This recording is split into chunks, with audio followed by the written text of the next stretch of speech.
Menos que Dios les bendiga. Hoy vamos a analizar un poquito el capítulo 37 de Génesis. Estamos en la cuarta generación de la promesa. Hablábamos un poco sobre Abraham, el escogido, el padre de la fe, un poco sobre Isaac, ese hijo prometido, y un poco sobre Jacob. Pero vamos a hablar sobre José, el cual toma un papel muy importante en cuanto a las profecías y las promesas de Dios. Recordemos que a su antepasado se le había prometido de que su descendencia iba a pasar un periodo de 400 años como esclavos en la tierra de alguien. Y es justamente a través de José que se cumple esta promesa. Que es importante entender qué llevó a José a Egipto y cómo Dios utilizó las circunstancias de la familia. Porque vamos a ver en el día de hoy que las circunstancias familiares no eran las más bonitas ni las más adecuadas en cuanto a José. Así que empecemos con el capítulo 37, versículo 1.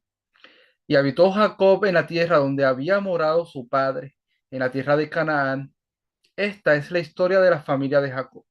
José, siendo de edad de 17 años, apacentaba las ovejas con sus hermanos, y el joven estaba con los hijos de Bila y con los hijos de Silpa, mujer de su padre.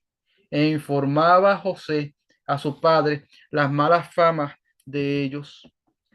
Y amaba Israel a José más que a todos sus hijos, porque lo había tenido en su vejez, y le hizo una túnica de diversos colores.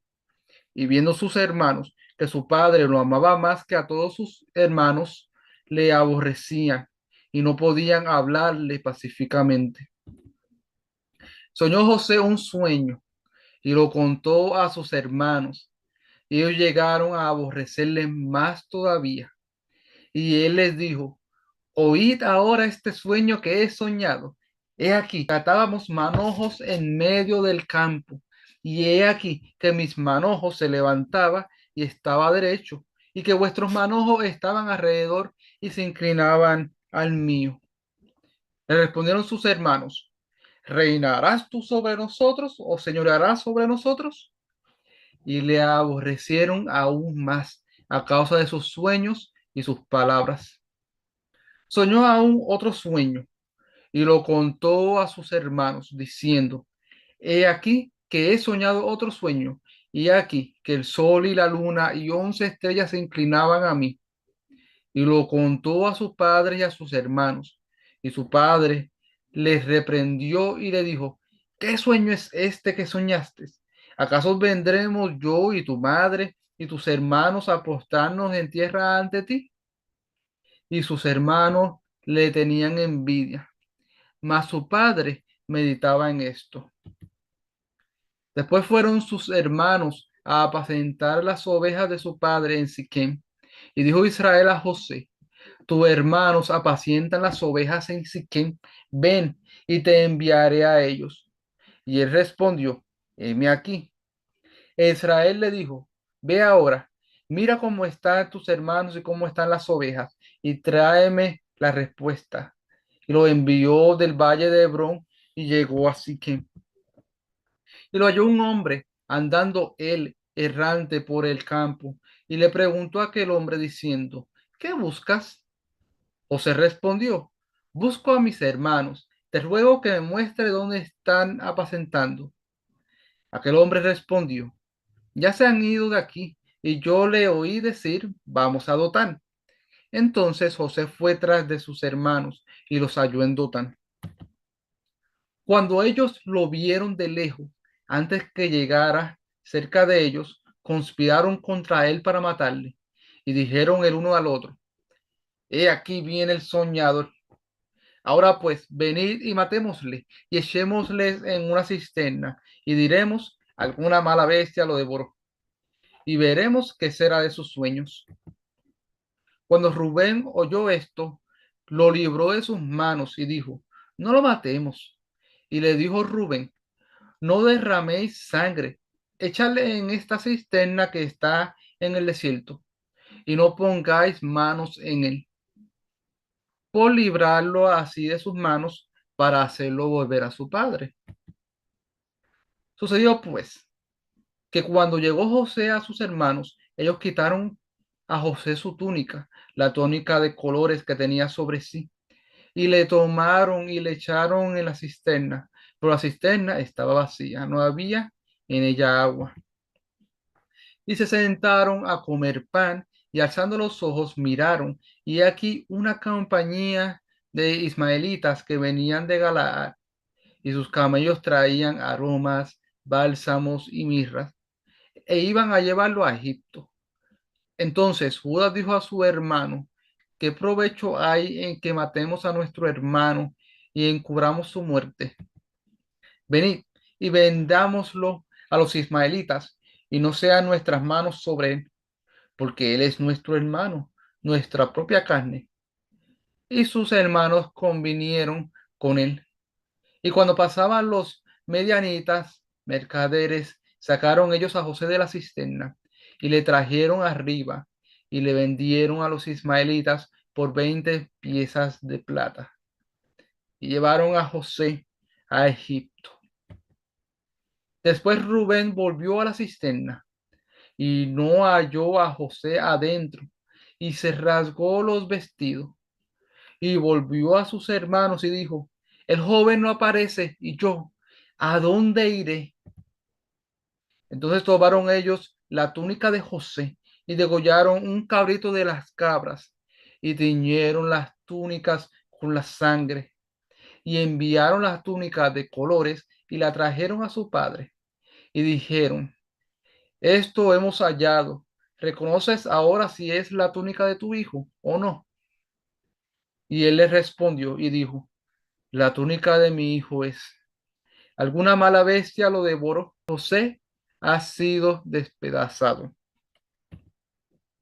Entonces Jacob rasgó su vestido y puso colicio sobre sus lomos y guardó luto por su hijo muchos días.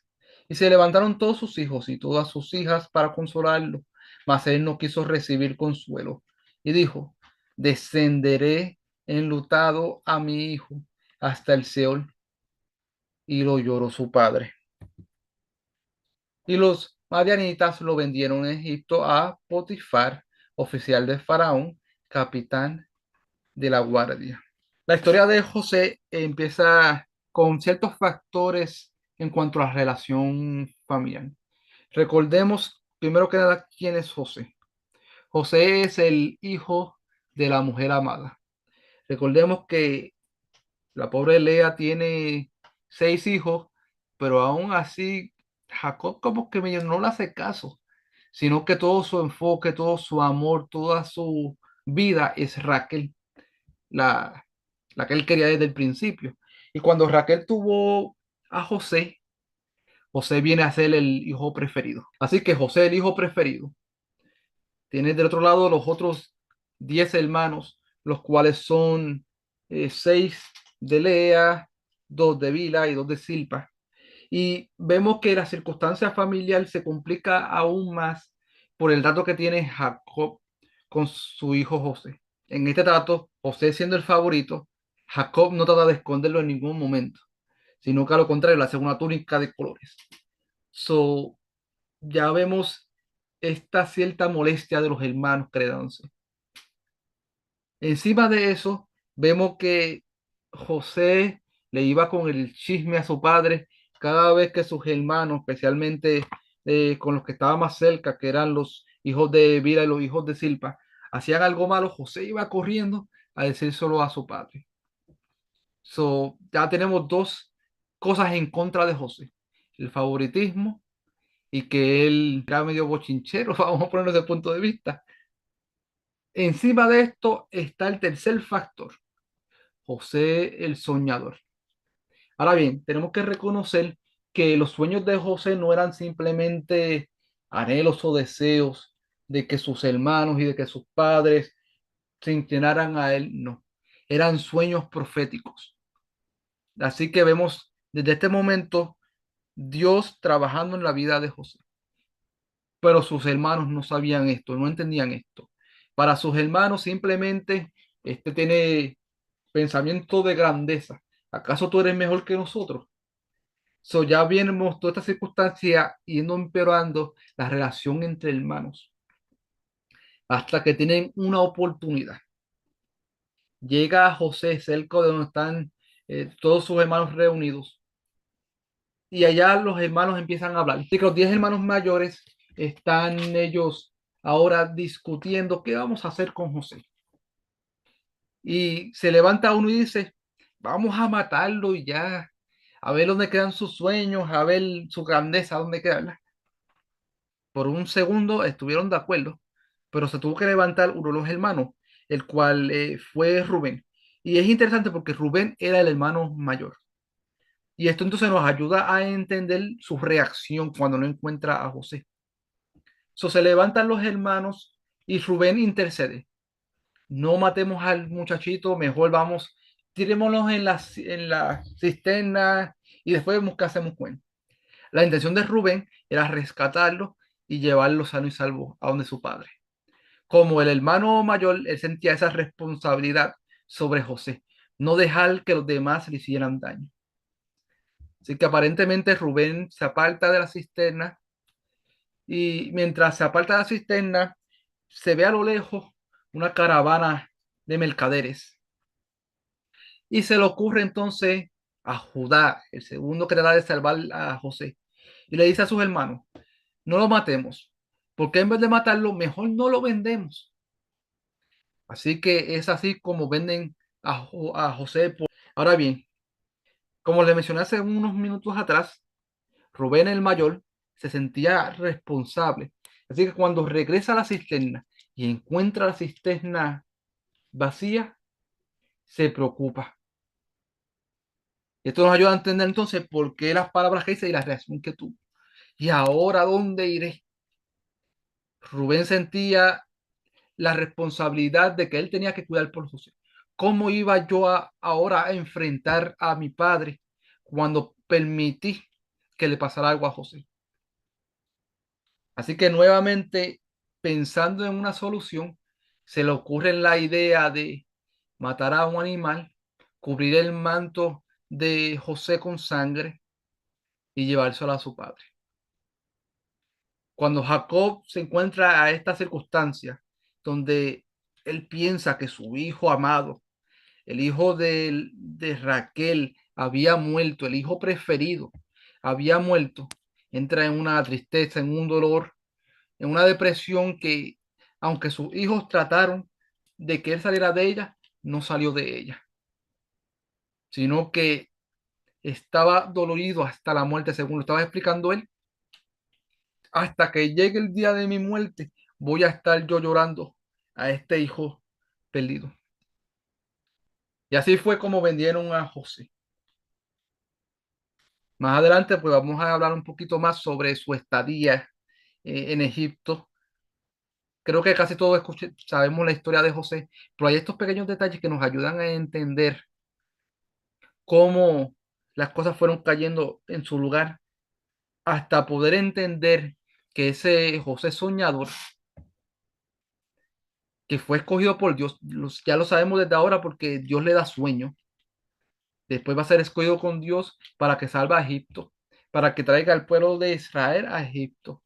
Y todas estas cosas están dentro de la soberanía y el plan de Dios. Así que Dios les bendiga nuevamente y que tengan un excelente día.